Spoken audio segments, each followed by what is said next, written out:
Hello students, welcome to EPG Pathshala. I am Professor Ipshita Bansal from BPS Women's University, Sonipat. Today, we are going to discuss about the module Kinesics or Body Language under the paper Business Communication.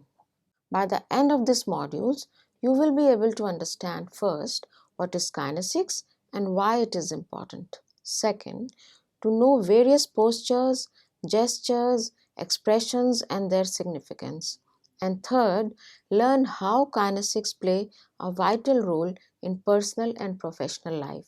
Kinesics or body language is the expressive communication which results from various physical actions like changing postures, gestures, different facial expressions, and appearances. The role of kinesics is very important in non-verbal communication because sometimes it acts as a substitute to words or oral language, or sometimes it may accompany the words to make them more effective. It is truly said that actions speak louder than words. Thus, the body language can reflect the attitudes, feelings, emotions, confidence level, respect, happiness, nervousness, comfort, discomfort, friendliness, joy, and anger. Kinesics include facial expressions, posture, gestures, oculesics, appearance, and haptics. Let's discuss about facial expressions. The face is the most important aspect of body language. Changing facial expressions can change the person's personality, and it also has the influential impact on others. The smile on the face of your near one makes you feel happy, but the fierce look on their face will leave you with discomfort. This is the power of facial expressions, that it affects all those who are involved in conversation. Facial expressions are the strong medium to convey the emotions. It also helps in providing the information about the conversationalist thinking process. The face has the capability to construct eminent messages where the expressions convey the meaning of thoughts. Researchers estimate that the human face can display over 250,000 different expressions, although a few can control these emotions and maintain a poker face when they want to hide their feelings. Facial expressions can be divided among 5 broader descriptions. First is tranquil. This expression is the result of pleasure, calmness, relaxed frame of mind, peace of mind, satisfaction, etc. Second category is stressed. It may result due to fear, tension, overburden, disapproval, etc. The next category is being neutral. Neutral facial expression talk about thoughtfulness or attention. It also gives the sign of disinterest or lack of passion, and even reflects unbiased attitude, that is, not taking the side of any single person or party. Fourth category of facial expressions is being boosted. Boost is all about energy, amazement, anxiety, and attention. The boosted expression of boss also leads the employees to work more effectively. The fifth category is being droopy. It is the feeling of misery, sorrow, distress, and pain. Face also communicates feelings and thoughts more than any other means of expressions. For examples, I communicate the gladness or melancholy or even surprise. Smile, for instance, reveal kindliness, understanding, or cooperation. The eyebrows and forehead may show annoyance or rage, and therefore the overall face communicates various messages through thousands of different expressions. This is how the facial expressions speak a lot and convey the ideas, emotions, and thoughts to the receiver. Hence, the overall facial expression as a form of non-verbal communication is vital in human interaction. It is also important for receivers' perception of the sender. Here in this slide, we can see some of the many facial expressions that of fear, contempt, disgust, surprise, happiness, sadness, and anger. So from these faces, we can see that facial expressions can play a very important role in communicating one's feelings. So verbal words should always be corroborated with the right facial expressions. Let's understand about posture now.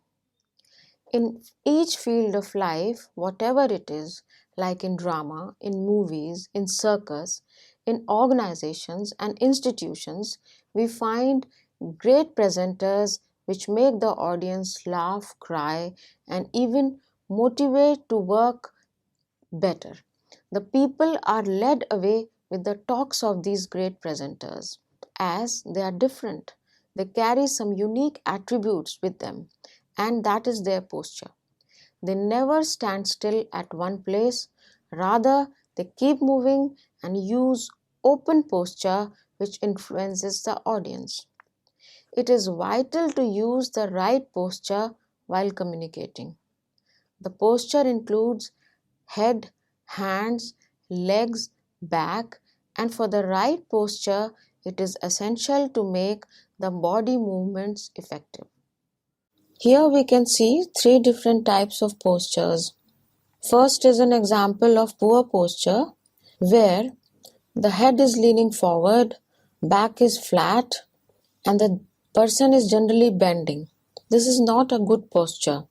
The third type is again a poor posture where the head is leaning forward, shoulders are rounded, back is swaying backwards, and the weak abdominal muscles are there, so the person is generally bending. Now we see the good posture where the person is standing upright, which is the balanced upright posture. This is the way which should be used. This posture is the way which should be used for standing to have a greater impact. To develop correct posture, self-assessment is required, which can be done by introspecting. Whenever a person is feeling low, it is vital to check the sitting-standing position. This may facilitate in being aware of the posture. As soon as we stand straight, it leads to the high spirits and individuals are motivated to work more effectively. Correct posture of head and hands. Head.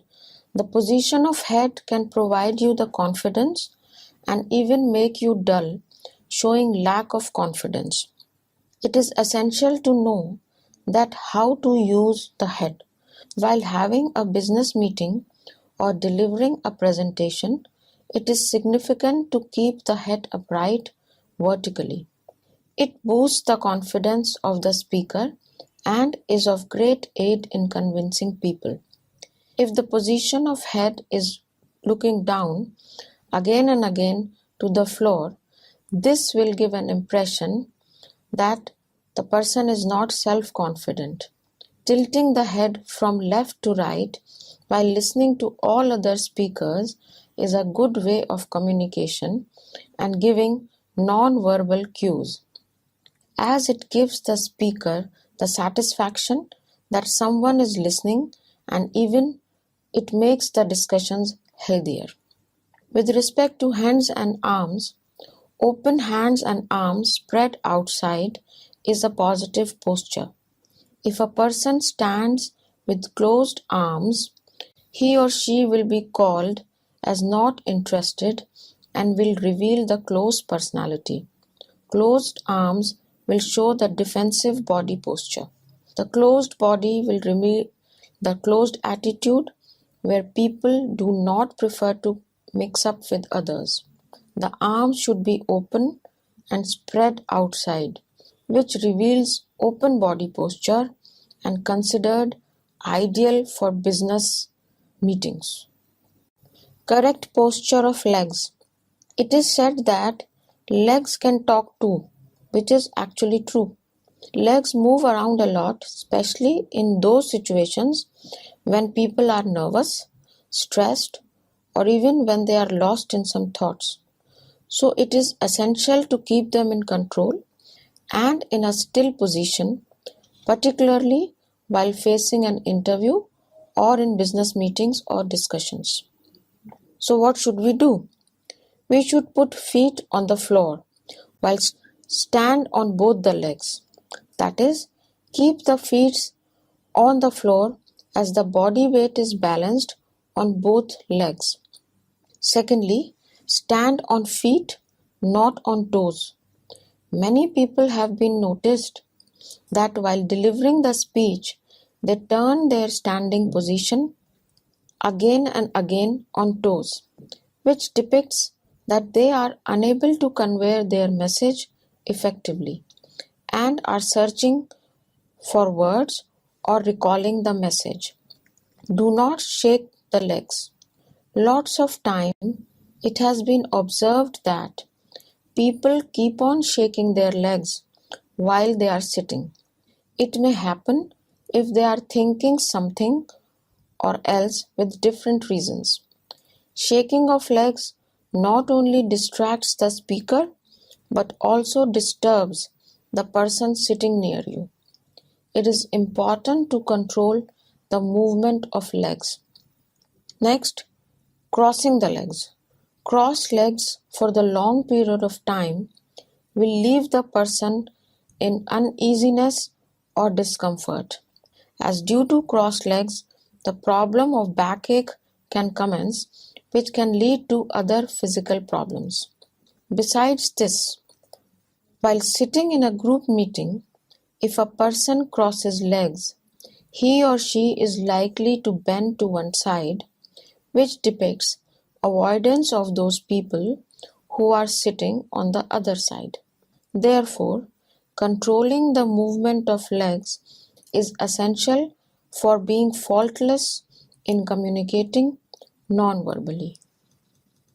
In this slide, we see various standing positions. In the first picture, we see a lady with standing crossed legs as well as crossed hands. This is the defensive standing position, which is not a correct way to stand while talking to someone. The second picture, we see two gentlemen who are standing facing each other with crossed legs as well as crossed arms. This again is a closed body and closed attitude posture, which shows that both the parties are defensive and perhaps do not trust each other. In the third picture, we see two gentlemen standing face to face talking to each other. We see the open posture here with arms being spread outside in front. This is the open body and open attitude posture. This shows amicability and trust between the two talking parties. So, what is the correct posture of back? As part of body posture, back plays a vital role in communicating non-verbally. If the back is bent down or slumped, it reflects the low motivational levels and low confidence. But if the back is straight and upright, it shows high energy and confidence. The position of back also speaks a lot more. While leaning the back forward during communication, it shows the openness and interest in the speaker. On the other hand, leaning the back away from the speaker shows disinterest and casual attitude. In the pictures below, we see two types of postures. One is the correct posture and another is the incorrect posture. So in the first picture, we see a lady sitting on a computer table with a slumped posture. Through picture, we can see that she is perhaps lacking in confidence or is in low spirits or perhaps even very casual about her work and appearance. In the second picture, we see a lady sitting with an upright posture. Her posture makes us believe that she is confident as in high spirits and she takes her appearance and her work very seriously. So we have to get our posture right so that we automatically start feeling and performing better. So let's understand what is the role of gestures in body language. Gestures are symbolized by moving the parts of body. They send some messages which can be specific or general. Gestures are also used voluntarily and sometimes spontaneously, which may be clear or not clear at certain times to the receiver of the message. These body gestures facilitate communication if used correctly, but if used not properly, then they may also be distracting. Different gestures are discussed in detail in the coming section. Let's understand what are emblematic gestures. Hand plays the role of symbols or emblem while depicting various things. The emblematic gestures communicate the specific message depending on the situation, which is generally known by the person who is receiver of the message. So first type of emblematic gesture is wave of a hand. While meeting someone, a friend, a colleague, in the morning, a wave of hand conveys the message of hello, and the same wave of hand in the evening while departing from workplace conveys the message of goodbye. At times, wave of hand may convey approval or disapproval. Second is using for signals. Signals can be used certain times. For example, if the employee enters the cabin of the boss and he or she is busy talking on phone, he or she may use emblem by moving the hand and signaling to employee to sit down.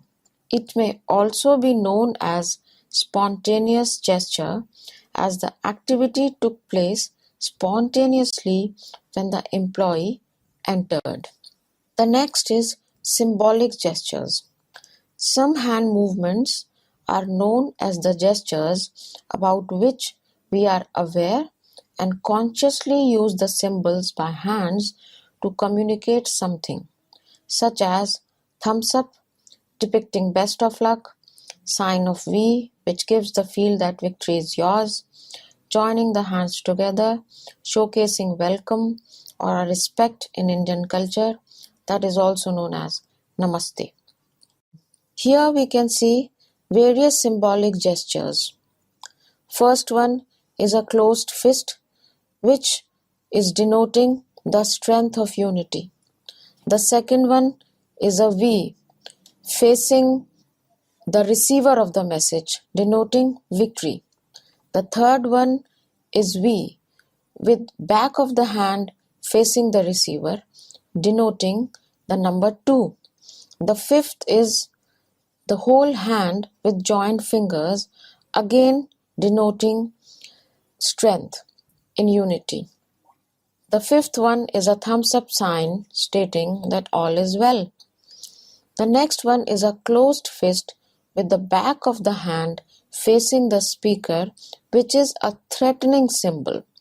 Last one again is a thumbs up sign.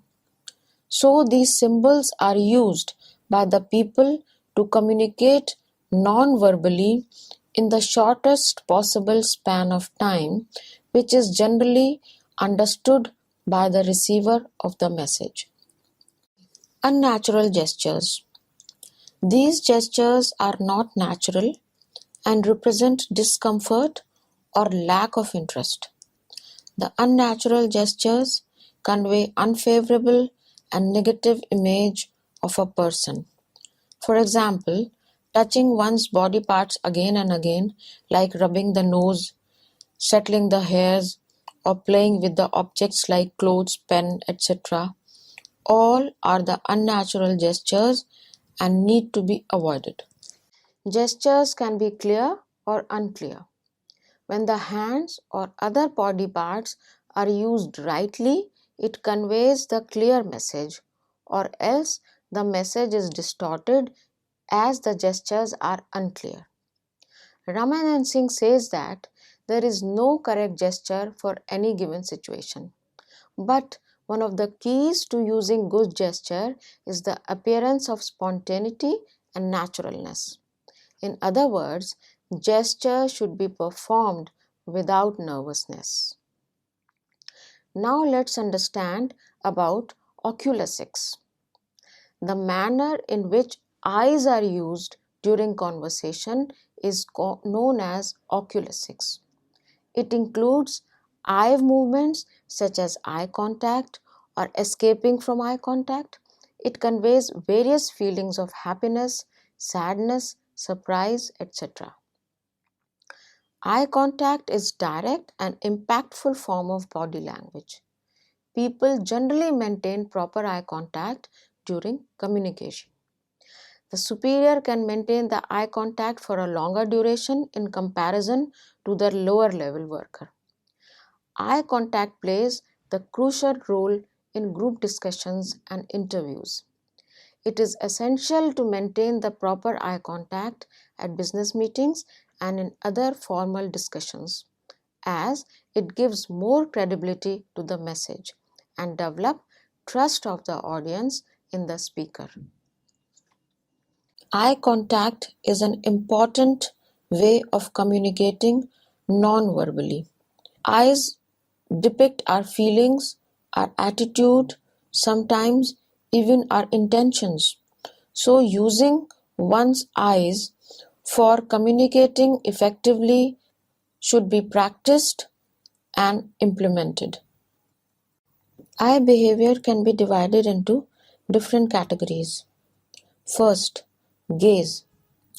Gaze is individuals' looking behavior, as stated by Ramanand Singh. The way an individual looks at others or at various things during communicating or sending the message is gaze. Second, mutual gaze. This behavior of eye contact is used during interpersonal communication when two or more than two people interact with each other. As they are communicating with each other, they look at each other in a mutual understanding. We call it a mutual gaze. This is used at the time of group discussions, meetings, etc. Third type of eye behavior is monitoring eye contact. Monitoring again plays different roles. On one hand, it keeps check on the individuals, and on the other hand, it shows the care and concern. For example, at the time of examination, it is the duty of invigilator to keep the check on students. Therefore, the invigilator monitors the student and check that all the students are doing their own work without using the unethical practices. At the same time, he or she is also concerned for students and makes sure that everybody is in a comfortable situation while performing the examination. Monitoring also has another role to play. For instance, a mother while performing household works also monitor again and again the activities of her small kids so that the little one do not harm himself or herself. Supervisor in a business organization context also has this role to play through monitoring eye contact, supervising whether people are doing their job well and also showing concern that everybody has all the facilities and the tools which are required to do the work in an effective manner. The fourth type of eye behavior is regulatory eye contact. Regulatory eye behavior is that in which the person keeps on looking at another person repeatedly due to the hesitation of putting his or her point. For instance, the employee requires a leave, and if he has the notion in mind that the boss will not permit him to go, he may be hesitant in putting his demand. But this kind of eye contact will lead to further communication when the boss may ask the employee if he wants to say something. Thus, regulatory eye contact in various situations ends with a conversation. These are the signals to facilitate that communication may take place. Haptics consist of using touch as a means of communication. It is an important form of body language. Touch can convey many factors such as feelings of care, concern, respect, love, appreciation, support, etc. Patting the back. When the boss pats the back of an employee, the employee feels appreciated and is motivated to work harder in future. Here, the pat is more powerful in comparison to many words of appreciation. Just by this touch, the employee feels recognized and satisfied. Shaking hands. Shaking hands is also an important part of haptics and is used frequently. When people meet, they generally shake the hands. A proper handshake reveals that the people are glad to meet and are interested in talking to each other. Handshake should be firm and not be loose, which conveys low spirits, disinterest, or lack in confidence level. And also, it should also not be bone crushing, which presses the hand too tightly and creates discomfort for the other person. Now let's just talk about haptics, which is used for showing respect and concern. Touching feet. It is a social approach. In the Indian culture, it is very much prevalent almost in every community that the younger persons touch the feet of their elder ones. This touch is a symbol of respect which we show for our elders, and in return, we get their blessings when they touch our heads. It shows the respect by the younger and concern by the elder. Next is hugging, an approach of friendship and warmth. Hug is again a powerful source of touch, mostly used in intimate relations. It gives the feeling of love and concern. This also conveys a feeling that someone is always there for your care. So students, let us now understand the importance of appearance in communication. Physical appearance is an imperative part of body language. It is said that the appearance of the person makes the first impression in the mind of the viewer. The people who look attractive are considered to be more successful and persuasive in their careers.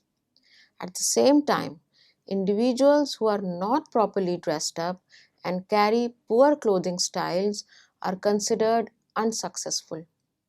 Clothing, shoes, hairstyles, and other accessories which individuals wear matter a lot, as it talks a lot about the individuals before the person himself herself starts speaking.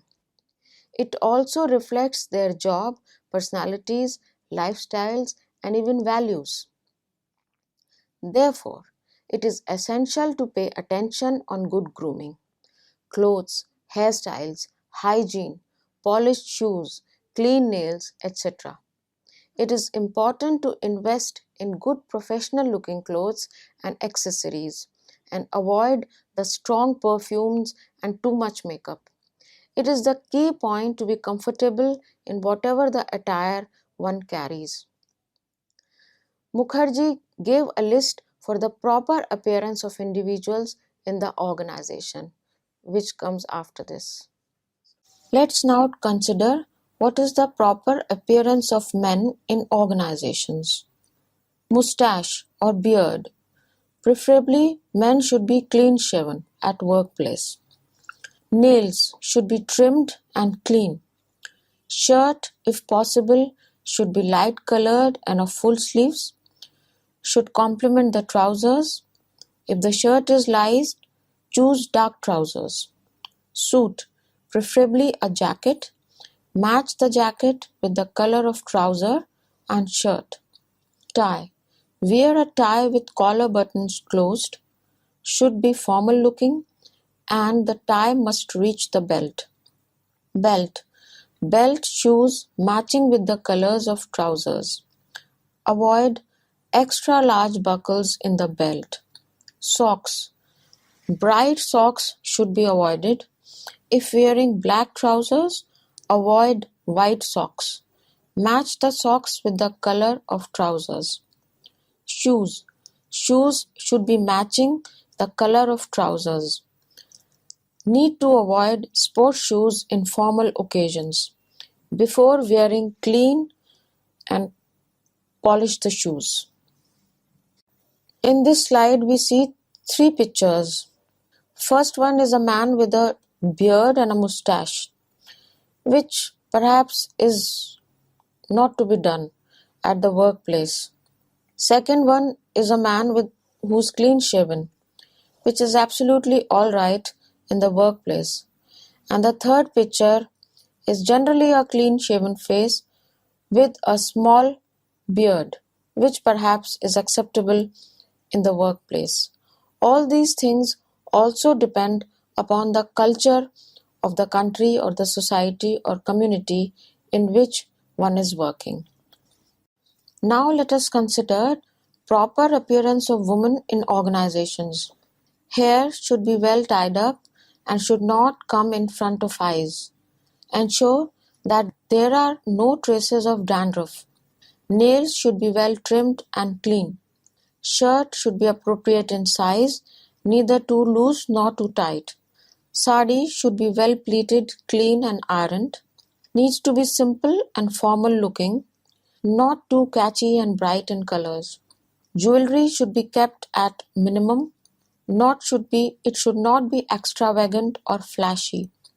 Suit should complement the dress and need to be comfortable. Makeup should not be extreme.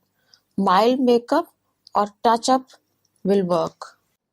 Till now, it is very much clear that kinesics are very crucial in non-verbal communication, and therefore it is important to make effective use of it in each part of life, which may be personal or professional. Some vital points related to kinesics using effectively are discussed.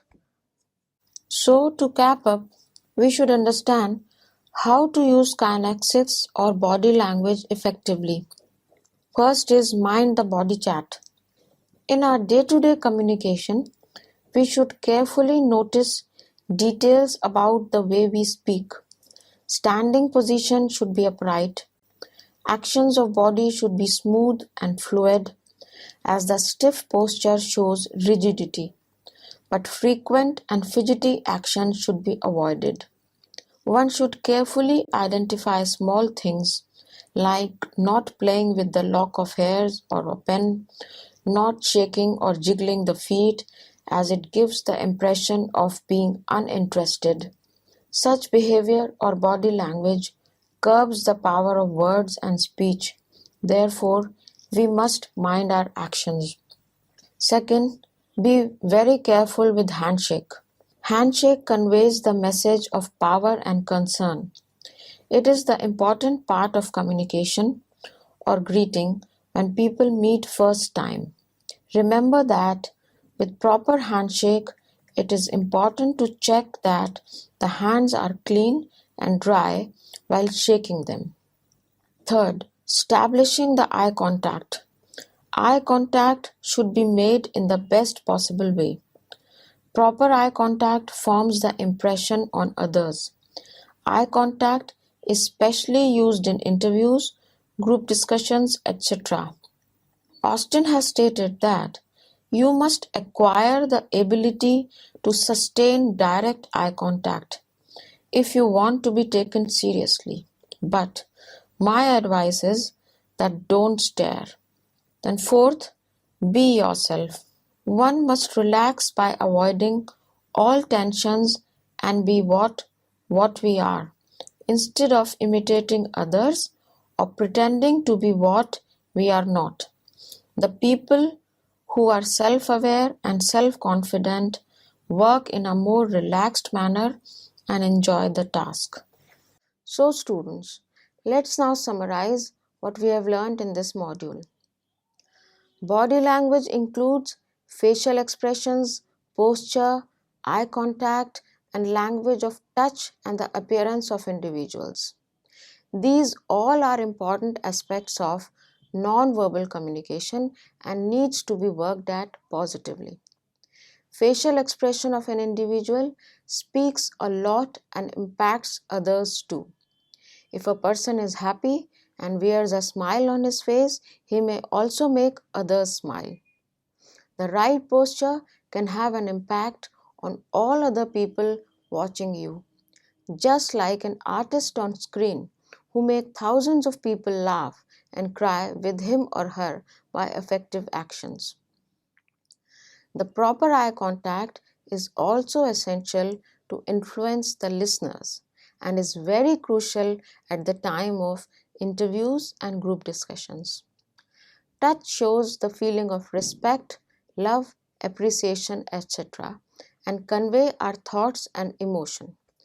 Inappropriate touch is not good to be used at workplace.